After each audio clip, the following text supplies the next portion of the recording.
I only need 5 minutes of your time to tell you if your app will make money or not. If you're thinking of building an application, or even started to build it, this video is for you. And how I can do it, you might ask?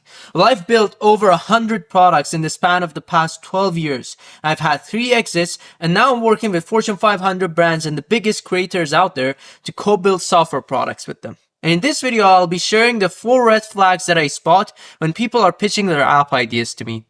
Let's get into it. The first one is hearing the word, nobody's ever done this before. If nobody's ever done this before, there might be a good reason. 1 could be people have tried and failed. 2 could be that nobody sees the opportunity in this market and the market itself isn't appetizing. 3 is it's so hard to get into that market that most people try to avoid it. And 4 might be that you really have a unique idea and angle that you've spotted that nobody else has. But to be honest, the likelihood of that happening is so much smaller, especially if there's not even any adjacent type of products out there in the market. The way I look at competitors is validation. If somebody's already making money in the niche you want to get into with a similar product, you could literally use their playbook, improve it by 20% based off of the negative reviews they have, and ship that to the market. You don't need to reinvent the wheel. You need to work on something that is proven to succeed, especially if these are the first applications you're working on. Number 2 is it's X but cheaper. Being cheaper is not a value proposition. You'll always find competitors when you're competing against price. There's always going to be people who are going to be cheaper than you.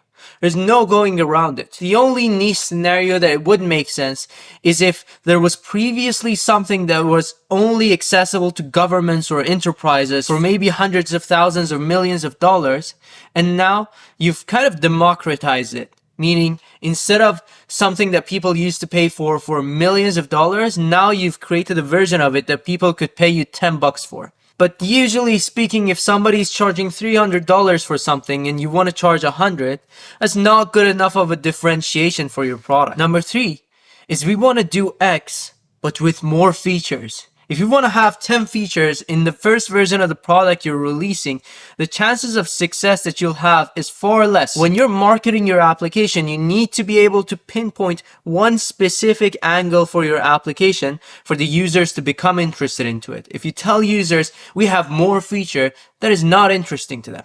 It's a harder user experience, it's more complex, it automatically makes your product less attractive. Second is user experience. Most likely, you're not a genius about building user experience. And even the top tier applications that have hundreds of features realistically revolve those around 3 or 4 core features. You need to pick one core feature that you need to focus on and get that to the market and polish it as much as possible. And the last one is I'll build it first and then show it to my friends. Or I'll figure out marketing when the product is built. This is not how you approach building a successful product. You need to have the audience lined up before you start building the product. Otherwise, you're just gonna have a cold start when you put your product out there. Nobody's gonna use it and you'll get demotivated. You have 0 revenue for the product to make sense for you to continue building it out. And it's gonna be such a hard grind into scaling the product. So to sum it up, you need to look at the competition and see what they've done wrong and improve on it. Your differentiation point should not be being cheaper.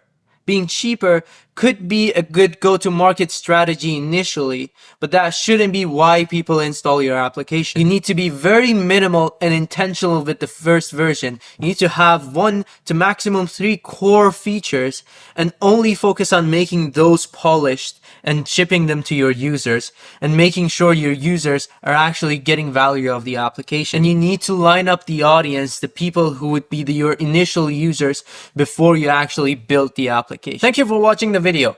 In my channel, I'll share how exactly I build successful applications. So if you like that topic, follow for more.